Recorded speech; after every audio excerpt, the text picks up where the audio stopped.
အားလုံးပဲမင်္ဂလာပါလို့ပေါ့နော်ဒီညနှစ်တိကူမှာ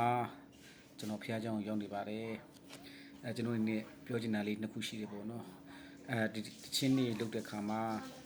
ဒီဝေးကြီးပိုင်းနေပေါ့နော်ကျွန်တော်တော်တော်ကြီးကိုခက်ခဲရှိတယ်ပေါ့နော်ရှိတဲ့ခါမှာကျွန်တော်တချင်းနေဆက်လုတ်တဲ့ခါမှာကျွန်တော်ကိုကူညီပေးတဲ့ဆရာနေရှိတယ်ပေါ့နော်ပထမတစ်ယောက်ကတော့ကောင်းကင်ဆရာကိုမြတ်ဦးကိုတရားနေပြီးတော့ကျွန်တော်ကျေးဇူးအများကြီးတင်ပါတယ်နှစ်သက်မှာလဲမိသားစုနဲ့ပြပြရှင်းရှင်းကျဉ်းကျဉ်းမာမာနဲ့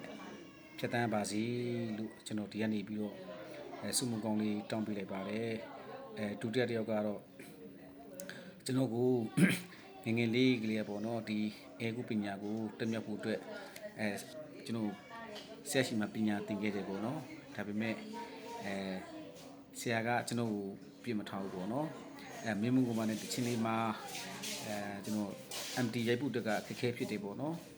ဖြစ်တဲ့ခါမှာဆရာကဒီချင်းလေးကိုကျွန်တော်ပါဝင်ခွင့်ပေးတဲ့ဆရာကူကိုဆိုဒီကနေပြီးတော့ကျေးဇူးမြိုက်တင်ပါတယ်နှစ်သက်မှာလဲမိသားစုနဲ့ပြပြရှင်းရှင်းကျဉ်းကျဉ်းမာမာနဲ့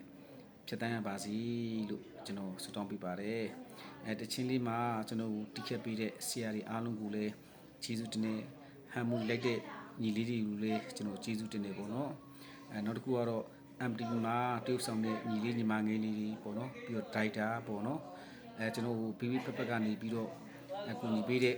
တငယ်ချင်းတွေအားလုံးကိုလည်းဒီကနေပြီးတော့ကျွန်တော်ကျေးဇူးများတင်နေပေါ့နော်နေ့တင်မှာလည်းကျွန်တော်တချင်အကောင်းဆုံးဖြစ်အောင်ကျွန်တော်ကြိုးစားတော့ပါမယ်လို့ဒီကနေပြီးတော့အားလုံးပြောချင်ပါတယ်ဒီကနေအားလုံးကိုကျေးဇူးများတင်ပါတယ်